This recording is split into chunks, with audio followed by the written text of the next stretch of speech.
a graduate of Harvard University with a PhD in anthropology. I am the official organizer of this endeavor and journey into the Awoken people. With me, I had a group of 4 other anthropologists who were just as interested in the Awoken people, and you will also meet them. They are Thomas Masaida, Jorge Fernandez, Juan Salazar, and Francesca Perez. And we are so excited to teach you and bring to you the culture and lifestyle of the Awoken people. Hi, I'm Dr. Thomas Masaida. I teach cultural anthropologists at the University of Oxford. I specialize in government and economic structure and how they play a role in the society. We will be studying such that as we talk about the Awoken people. Come and join me as we dive deeper into this matter. Jorge Fernandez, cultural anthropologist with a focus on interpersonal relationships. And today I'm here to talk to you about the Awoken people. And we're going to talk about the structure of their families, marriage, gender roles, gender identities, and gender stereotypes in this. Hello everyone, my name is Juan Salazar and I'm a medical anthropologist from the University of Rhode Island. My main focus is on the biology of humans, their medical advancements, their inventions, and their adaptations for survival. Before we continue, I would like to formally introduce myself. My name is Francesca Perez. I am a professor of anthropology at Yale. My main focus is on linguistics and religion. Before we begin into the journey of the Awoken people, I would like to begin by telling you guys about their origin story. The Awoken people are a post-nuclear civilization that are trying their best to survive, or tried their best to survive. And so let's begin with the background. In 1965, as you all know, Russia and the United States were in a war known as the Cold War. During this war, accidentally, there was a nuclear missile fire in Zimbabwe, Africa. Eventually, what happened was United States, Russia, and its significant allies began to fire nuclear missiles against each other. This led to the end of the world, began the destruction of Mother Earth as we know.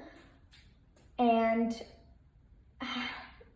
while you may have expected life to have ended during this type of war, what happened was there was a underground frozen people in their capsule, and they survived, and they became known as the Awoken people. They are a dystopian society, and we are their successors.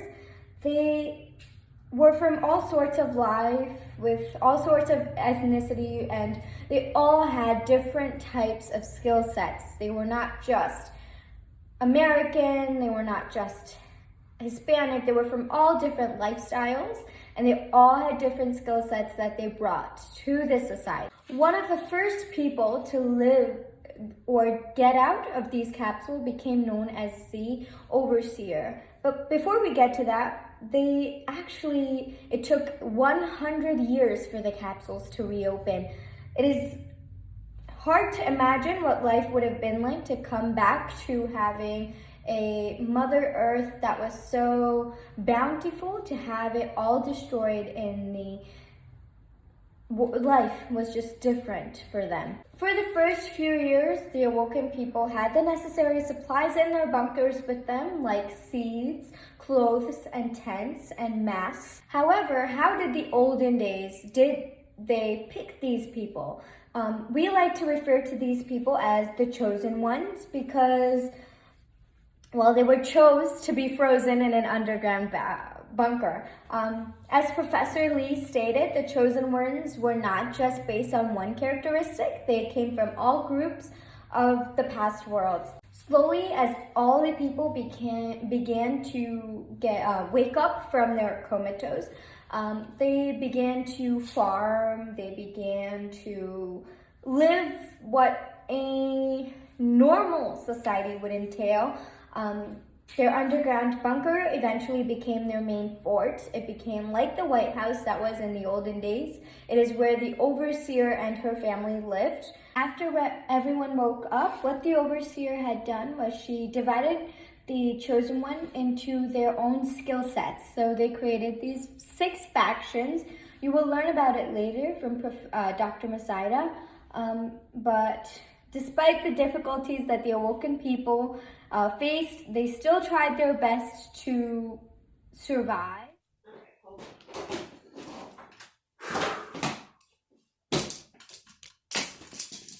Okay, so the government of this system is ruled in forms of chiefdoms. There is one overseer who has complete control over the whole land. Their word is law. The role of overseer is passed down through descent.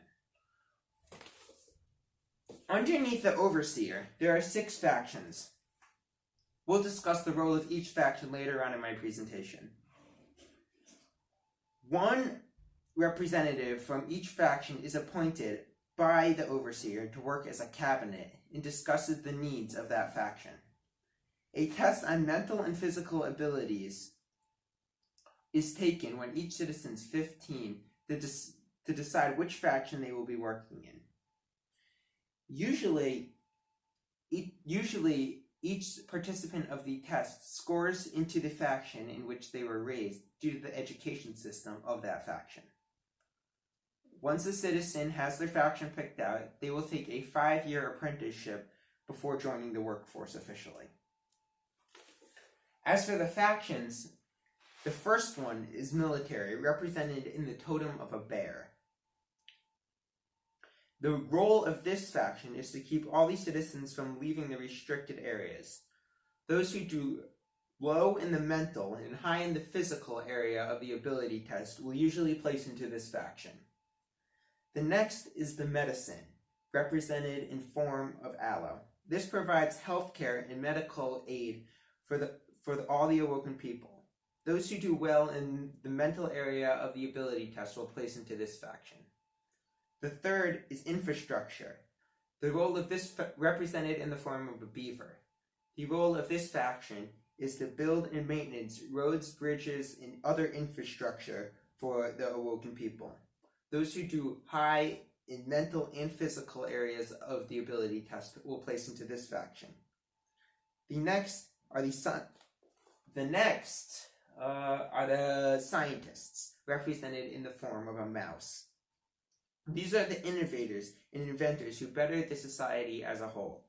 Those who do well in the mental area of the ability test will place into this faction. This is the upper class and has the best treatment of all the factions. The 5th faction is the public servants. Their job is to enforce laws and carry out the overseer's demands. Those who do well in the mental and physical areas of the ability test will place into this faction. The last faction is the farmers, represented in an ear of corn. They provide produce and nourishment for the Awoken people. This is the lowest class. Those who do low in the ability test usually place into this faction. The factions were originally a way to divide the government. Eventually, they adapted their own separate cultures. As time passed, each became more and more distant to the next. If someone from a different faction is placed into another faction, they would have a strict cultural adaptation process that would span over a few years. Rather than comparing, the factions coexisted peacefully together. They were all proud to survive the nuclear war. The Awoken people believed that they were the only survivors. There are conspiracy theories, however, one believing the unbeknownst, another group of citizens outside of the Awoken people. This, however, has never been proven due to the military faction not permitting anyone to leave. Well, I'll meet you next as we talk about the economic system of the other factions. What I would like to add to Dr. Masaida's chiefdom presentation is that the faction for the Awoken people did not just become a way to divide the government, it also became their different ethnicities. At the beginning of society, all the chosen ones and their successors were close, but as society evolved, as the factions grew, and as the population grew, the factions began having less and less close-knit relationships. They started to have more like coexistent relationships. Each faction had accepted the fact that they were interdependent on the other factions. Therefore, rather than fighting and rather than creating problems, they tried to coexist with others. However, like we know, coexistence is also very difficult at times. It is not always difficult to get along with people, and we will also talk about that more in the presentation, most likely during the end. What I really want to say is that if there was ever a change of faction between the members of the people of the Awoken society, while there was acceptance of the other member, there was always a kind of setback, but however, the people were accepted.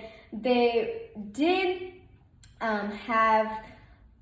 the new member would have to follow new rules. They had to follow very strict rules, and they had to live by this norm.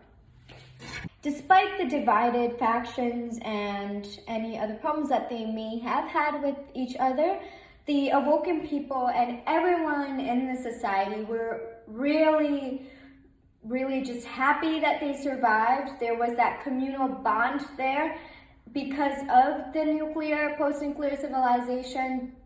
They felt as if they were the only ones to survive. Unbeknownst to them, they were not the only ones. There were other groups of people that survived around the world. But now we will move on to the economy section of the presentation. Oh my gosh, your hair is so nice today. Oh, but your dress. We're going? Oh, those aren't mine. They're my little sisters. I was testing them to see if they worked. So the economics of the Awoken people was an agricultural-based society. All of the produce from each faction was directly given to the overseer.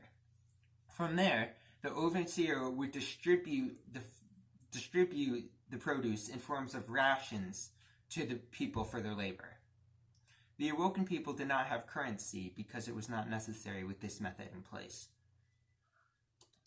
As for the agricultural section of the Awoken people, they had seeds that they brought with them into the capsules. When they got out of the capsules, they planted these seeds into the ground, and that's how they got their food. The farmers took advantage of an irrigation system where they dig channels inside their crops, allowing water to go in through them. The radiation in the water did not affect the Awoken people because they gained a partial immunization to the radiation over time. They had no animals, as all of them were killed by the nuclear war. So thank you for letting me talk about my presentation. So let's start off with the families. Within the Awoken people, they have a matrilineal society, which means that the women have more authority over decision-making than the men do and kind of control what's going on. And within their nuclear family, they are pretty close-knit, whereas the children, siblings, and parents, they all have good relations, and that kind of stays throughout their entire lives. There's always an open line of communication, and there's never any separation between the two, or between them all. And during marriage, or after marriage, that is, the man is expected to move in with the woman. You rarely ever see the woman moving in with the man, and it plays into the matrilineal society that the Awoken people have. And children are expected to stay with their parents until the age of 15. So they are raised by their parents in their parents' house until the age of 15. And then at that age, they go off to apprenticeship school, where they learn kind of their duties and what they need to do for their respective faction that they get into. And then after that, they're expected to move into their own house and do their own work for the rest of their lives. So let's talk a little bit more about marriage. So as mentioned before, the man moves into the woman's house because it plays into the matrilineal kind of flow of the Awoken people. And the Awoken people allow exogamy, which basically means marrying outside of one's faction. However, it is pretty discouraged in the society, so you rarely see people marrying outside of their faction, generally inside their own factions. And then marriage between the Awoken people is free choice. However, they have to get blessings from the parents before the couple could be wed.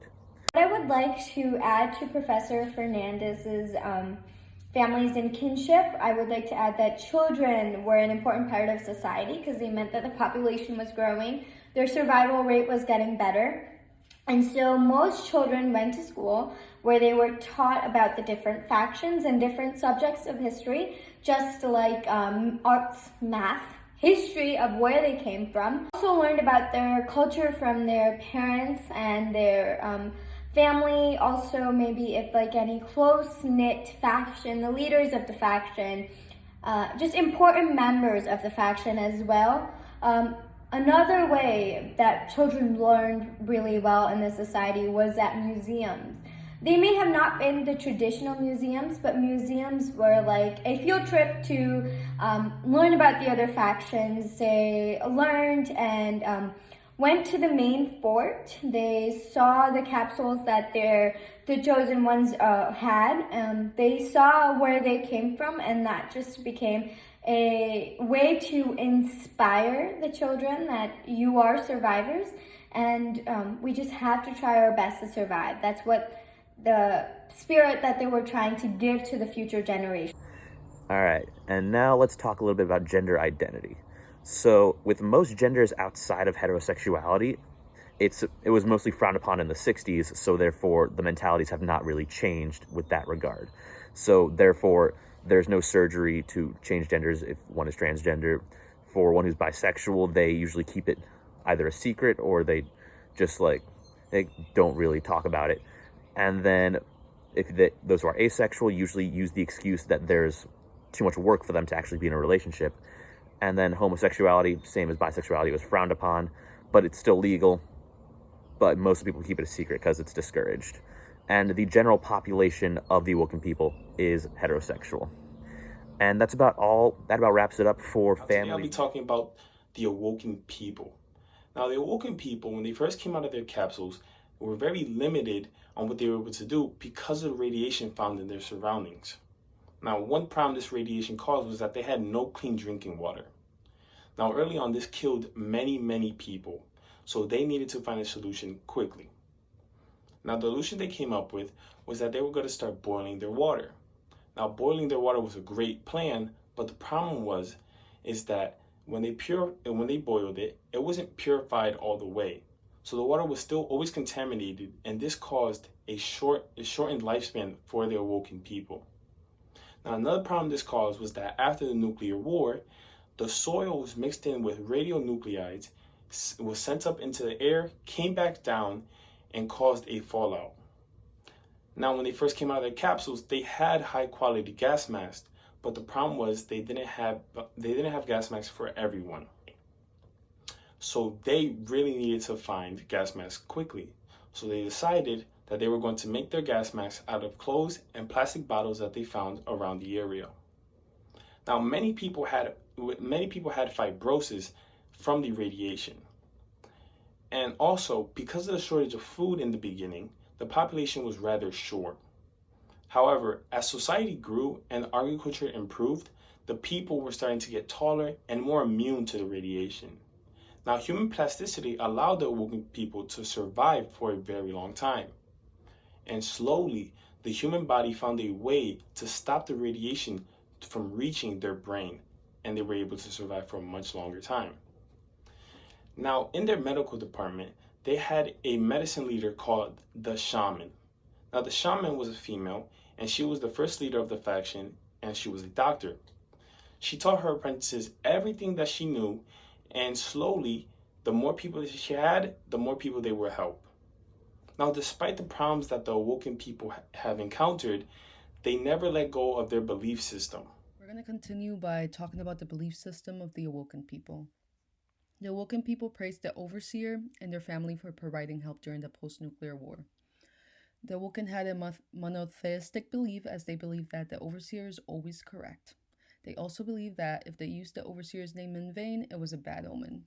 This was a superstition for the Awoken people. For rituals, every time something good happened, the overseer played one of her Beatles songs. She brought her collection from the olden days.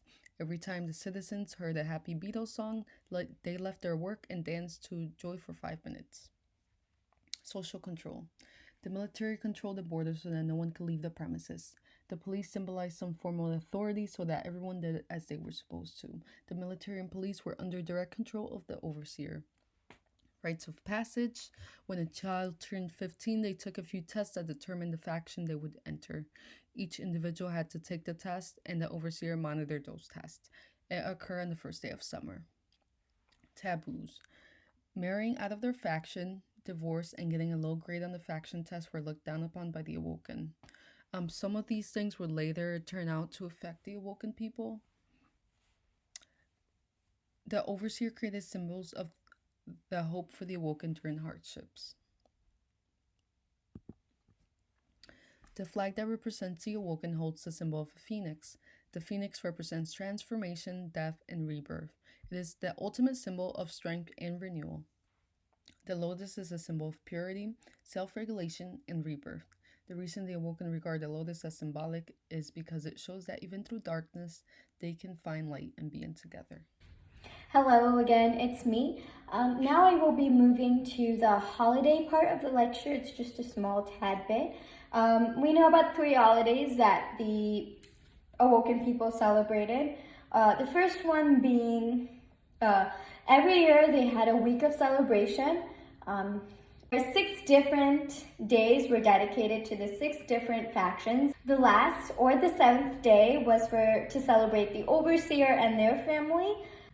Secondly, we have Emergence Day. Basically, it became like the Day of Freedom. It's the day that the overseer woke up from her capsule. It's a festival where people just honored and worshipped the overseer. It was when she woke up, and they were allowed to go to the capsule site and the main fort and just have time with their faction. It was like a national holiday. The third holiday would be the Procreation Day, where all the single men and women from all the factions came together to find their significant others. They're just a few holidays that we know about the Awoken people. Now on to language. Thank you. The Awoken mainly communicate using basic English, since that is the language that was spoken pre-Cold War. Their proto-language was Latin. Lexicon is a dictionary containing a language's morphemes and their meanings. Syntax is the arrangement in order of words and in phrases and sentences.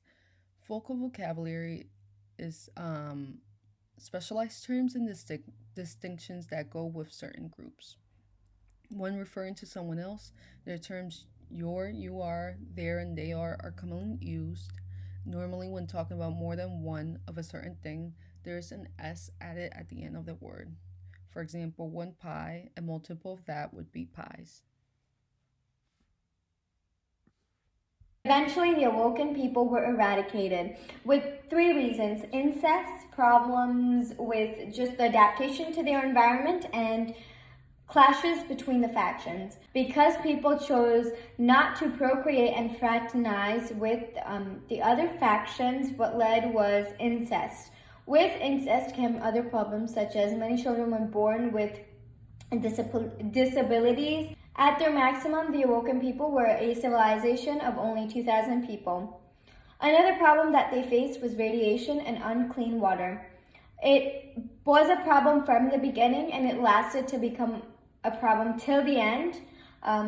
Their inability to find a clean water source and eventually led to massive deaths from radiation. And lastly, the last straw of their survival was the clashes between factions. As the line of overseers increased, the power that they received became less and less. The factions eventually became very problematic. People started fighting against each other, and it was the last straw of their destruction. Hopefully you enjoyed this lecture. Please let us know if you have any questions or concerns. We will be here. Thank you.